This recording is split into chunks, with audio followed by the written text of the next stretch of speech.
Sir, recently, vaccine arrived in Nigeria to be administered on Nigerians. What do you have to say about it? Oh, the vaccine. First of all, let me make it very clear that it will be uncharitable for me to say that COVID-19 does not exist. At least it has killed more than 500,000 people in the United States of America. It has killed hundreds of people, thousands of people in different parts of the country. Some people have also died here, and we were informed that they died as a result of COVID-19 or complications arising from the virus. So let me establish that it exists. As to the virus, I am very, very skeptical about it, because the speed with which this vaccine was produced by different companies was suspicious. I have read the history of vaccines. It's not something you roll out in a year or 6 months or some 2 years. It takes time. You test the vaccine over and over again for its effects on human beings. But this was just brought, thrown into the market under 1 year, and we are asked to be vaccinated. So I am concerned, seriously concerned about the vaccine, and it should be cause of concern for those who love humanity. So you're saying if you're asked to take the vaccine, would you take it or not, and why? I will not take the vaccine. Why, sir? Why I will not take the vaccine? For the reasons I have given entirely. I will not take the vaccine. But I must always obey all the protocols. I keep social distancing. I mask. I have my nose mask. I wash my hand. I sanitize. I avoid crowded places. And of course, I do some inhalation and some local things that we are brought up with. And by the grace of God, COVID-19 will not find us. Okay, apart from mask, washing your hands and sanitizing yourself, and you also identify that truly the virus exists. Yes. Okay. Why would you still insist that you won't take the vaccine?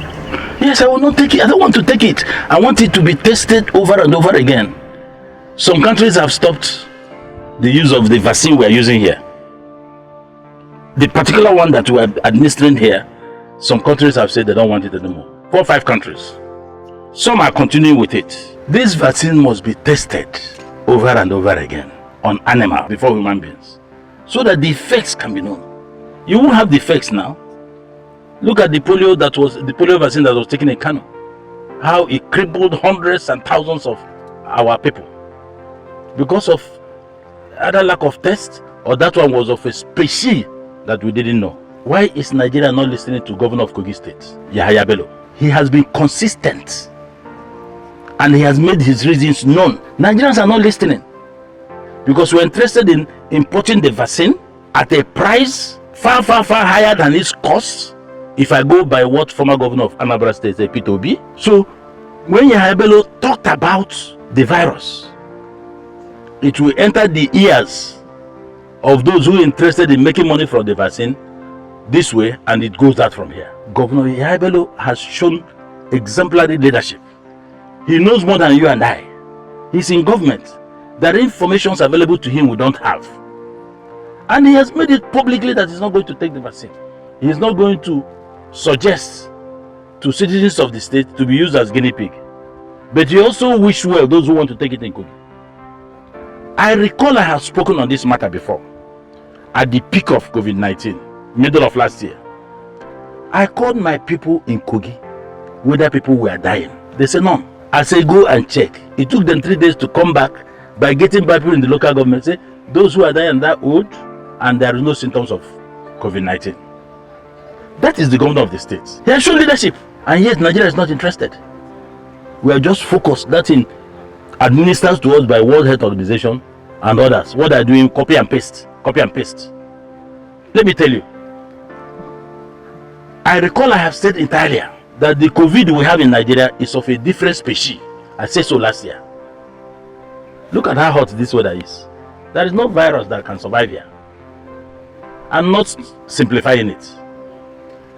But I insist that over 60-70% of Nigerians have even gotten the symptoms of so-called COVID. And it passed by without them knowing it. There was a time I came to this state. Young people told me that they were not feeling any tests and they were not smelling anything. I said it's COVID. He said that they will deal with it. How they dealt with it, I do not know.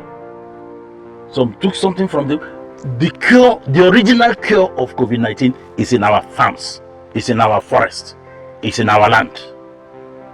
Is it not a shame to scientists in Nigeria that we have to wait for somebody somewhere to import here what we give to our people? We don't know what the composition and the contents. And we have scientists. We have such faculties in universities. Let them shut them down. Let us know that we are not doing anything. By now, they should also be putting 2-3 vaccines on the table for Nigeria and Africa to test. It is a shame that scientists in this country, with their intellect and knowledge, could not provide any alternative to these things that are bringing here. So when I say I'm not going to take it, I will not take it. I will not board an aircraft I am very certain that will crash. They have told me that that pilot is drunk, that the landing gear has difficulty, the engine doesn't fire well, and yet I board the aircraft. It has only one answer. It will crash. So I don't board an aircraft I am aware that will crash. Let us test this vaccine. If I'm saying I'm not going to take it, fine. I'm not telling anybody not to take. You can go and take. When you leave here, go and take. The government cannot make it compulsory.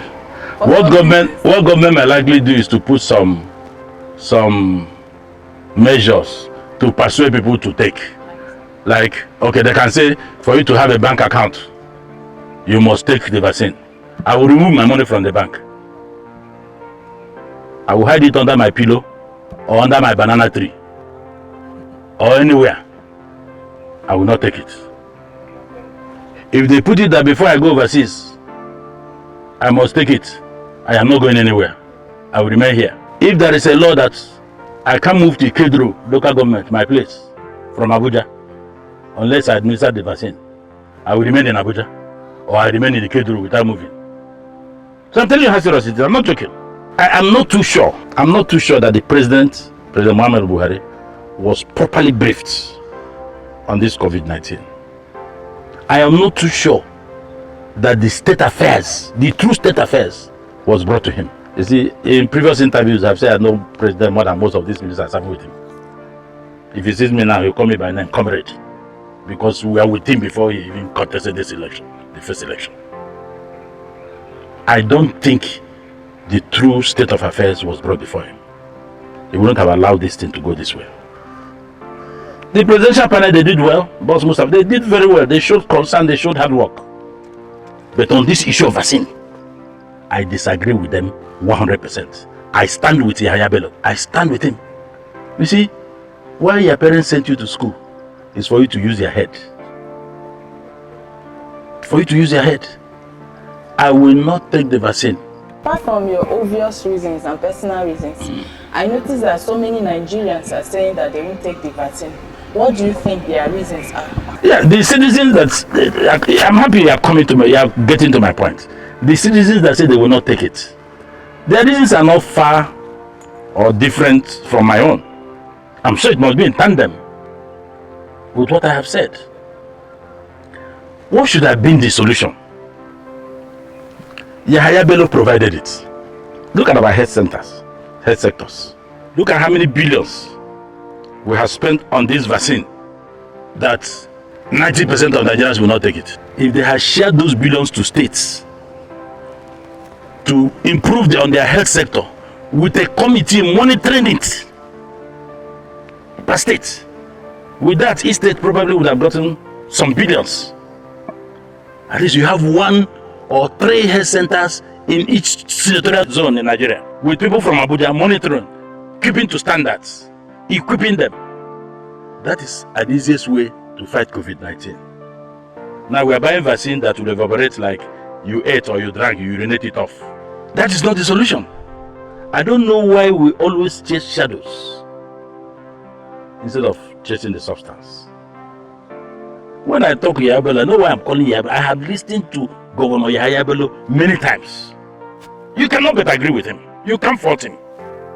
And he's straight. He's the governor. He has said it before his colleagues. That is the type of leadership we need in Nigeria. Somebody who loves his people. Somebody who will stand by them. Somebody who will say, look, I don't care. Just like what Margaret Thatcher said when she was there. If I were right, I were the odd person out. It doesn't matter. Stick to your guns. History will vindicate you. Let us improve on our health sector. You see these vaccines they brought here? They will soon pack it in the warehouses, the way they pack the palliatives. I have spoken to a lot of people in this city since I came. They say let them take it in Abuja. There is no trust. There is no confidence because we have not been truthful ab initio. You can't force anybody to take it. You can't force me to take an injection. No. You can only put rules and I will obey it. If in the bank I don't have much money, I will go and take that small one. So anything I do now I cash. No matter how small. So that is the thing. It is a very serious matter.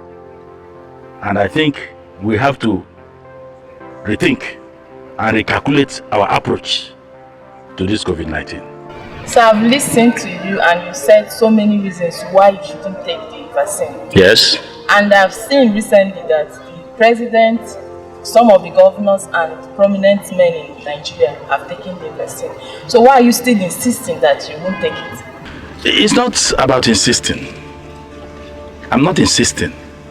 I'm only exercising my fundamental right to say no. Right to choose. Yes, it is true.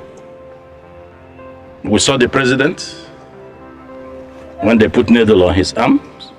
We saw the vice president. We saw some governors. I don't know what they took. I'm not a doctor.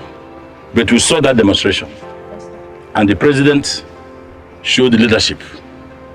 And that is to encourage people. But the president didn't tell anybody not to take or to take. You see, this is a very serious matter, personal matter, that has to do with your life. I am in a position to know most governors are reluctant to take it. I'm not speaking for them, but I know. There was one that sent the deputy. He disappeared and sent the deputy. So, why not come out and say this thing clearly? And that was why I told you the state of affairs, the true state of affairs, was not brought to the president. The president's position would have been different. You know, the president is somebody who allows people to do things, you know, so that he coordinates. But in this one, yes, we saw what was demonstrated. I'm not in a position to say this was what they took. But for me, I will not take. Thank you for having me.